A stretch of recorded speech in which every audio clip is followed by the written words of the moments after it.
to the transfer technique workshop. My name is Yakir Avin. I'm an artist. On both sides, my sides, there are my students, Gail and Rosario. Both of them will be demonstrating the technique while I'll explain it.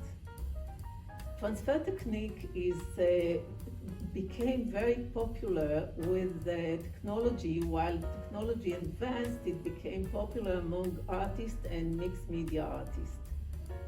I personally discovered the transfer technique when I was starting to work with my family pictures, especially childhood pictures.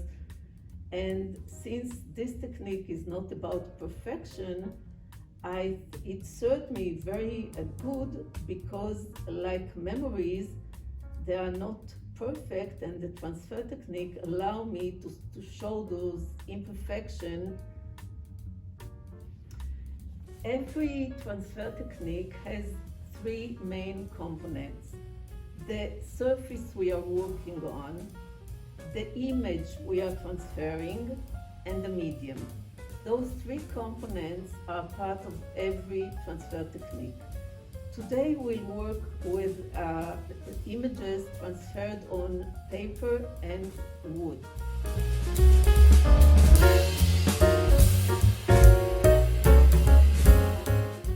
First step, we have a paper, it's a watercolor paper. The image is a photocopy with inkjet, and we put the image face down on the paper and we frame it with a masking tape.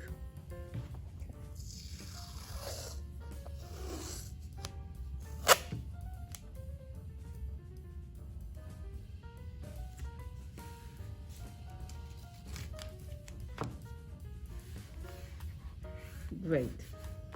Okay. Now you flip the image and you put the medium on top of the image.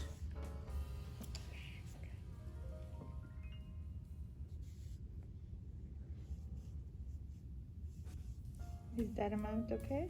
You can use more. Okay.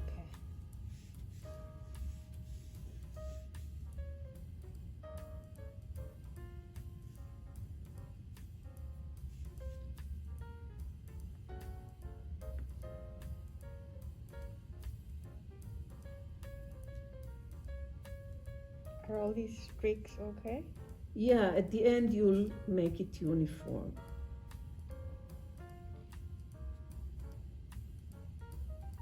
That's fine. A little bit more.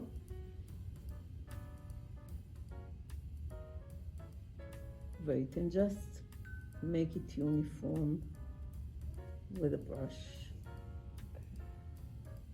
as much as possible. That's great. Beautiful. Okay. So when you're done with the brush, put it in the water because it's important so the color won't, the medium won't dry on it. You flip it and you put it in the center of the masking tape frame.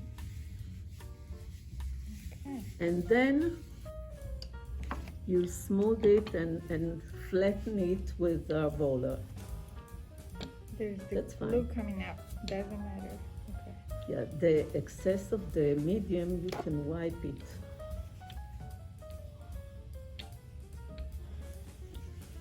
You can wipe around it, and you can wipe also the roller a little bit and go ahead and do it again.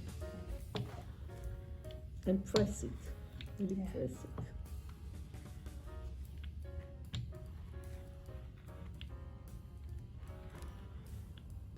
Beautiful. You see that? There's yeah, little bubbles. yeah. So flatten it. Okay.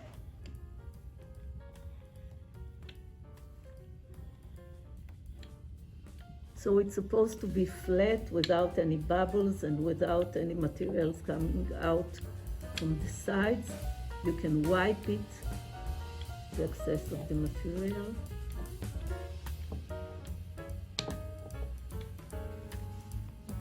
Okay. Beautiful. Then once you're done with it, leave it to dry for 24 hours. You can do it also less, but the most recommended time is 24 hours.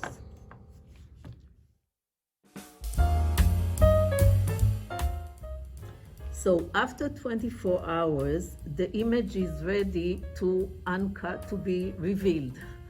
And you do it by spraying water on the image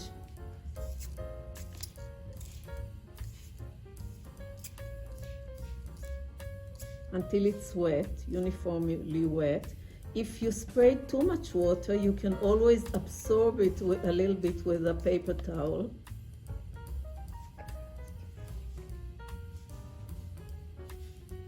And you can start peeling it gently.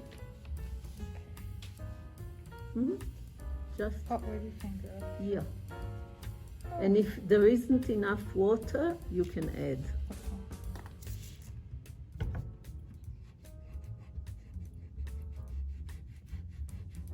You can peel it and slowly the image will come up.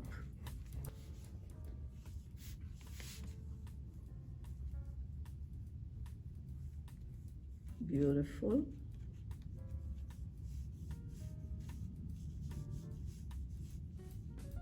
So it takes some patience and and several times of peeling it until it's uniformly peeled and you don't have this white surface that when it dries for a moment you can see this white surface. So as you peel, as more you peel, you can get rid of this white surface unless you want it. It's also a possibility.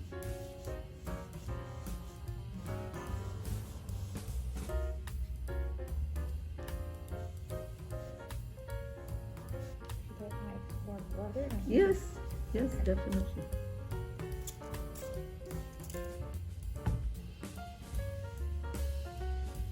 The more experience you have, the more you are secure about the process and the more you know about the quantity of water you need to spray, and if it's too much or if it's not enough, you'll feel it when you're more experienced. It's about trying and experiencing it.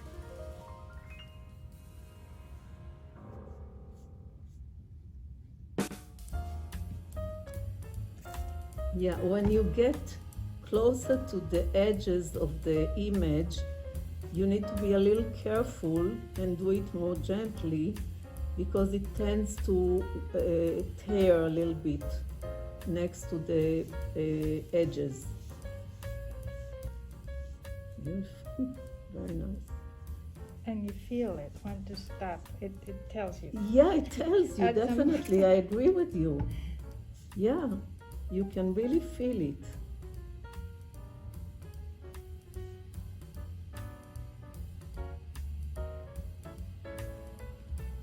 Okay. Beautiful. So if you let it sit for a moment, this dries and you can see where you need to do a little bit more, but you need to leave it for a moment to dry, and then when it dries, you'll see here, for example. Oh, Yeah, but this happens when it dries a little bit, Right. and then you can go on. So in Rosario's work, when it dried a little bit, we can see the white coat it's getting, and this means we have to peel it a little bit more by wetting it, by spraying the water on it, and continue to peel it.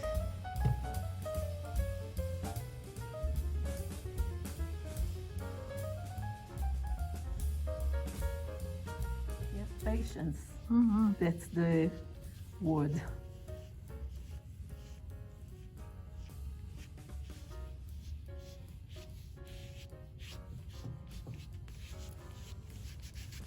This is dry. I should add some more. Yeah.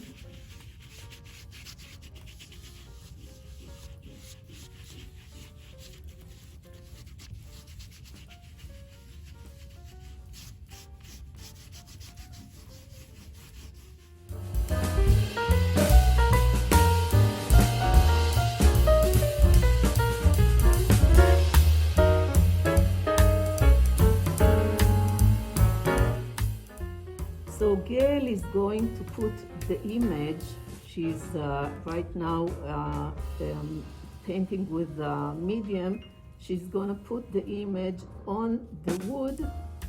It doesn't need to be framed with masking tape because it's almost the correct size of the wood. So it's easy to put it on top of the wood and also to keep it clean.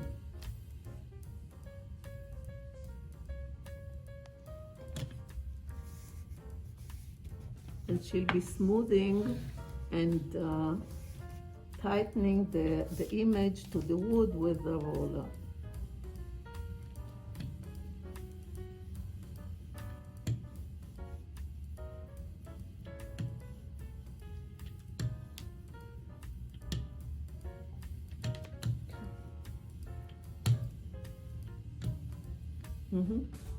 Now this needs to dry for 24 hours, and we have the next step, the second step. Already after 24 hours, it's dry and it's ready to be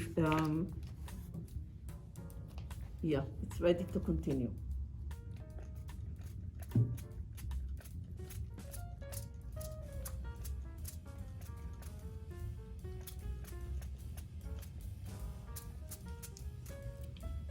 If you have an excess of the water, you can absorb it with a paper towel or yeah. Just a little.